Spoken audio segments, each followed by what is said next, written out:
Xotin, men pulni yutib olishga xohlaysanmi? Ha? Davay bitta o'yin o'ynaymiz. Yutqizsang, onaniki bir hafta surasan. Yutsang, ash pul saniki. Men siz o'yinlaringizni bilaman, baribir men yutaman. Let's go. O'yinning shartlarini tushuntirib o'taman. Sen bitta qopqoqda suv ichasan, men ikkita stakanda ichaman. Kim birinchi ichib bo'lsa, o'sha g'olib. Kelishdik. Faqat kelishib olaylik. Men bitta stakanni ichib bo'lib, stakanni yerga qo'yishim bilan sen ichishni boshlaysan. Bismillah, baribir men yutaman. O'yinning o'zining qonun-qoidalari bor-da. Men seni idishingga qo'limni tekkizmayman. Sen meni idishimga qo'lingni tekkizmaysan. Kelishdikmi?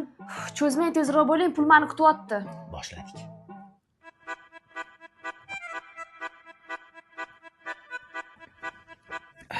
Hali qo'ymadim idishimni. Meni idishimga qo'lingni tekkizmaysan, kelishganmiz. Pulim yonimga qoldi. Suronaynikiga. Buni keyin hafta ichaman.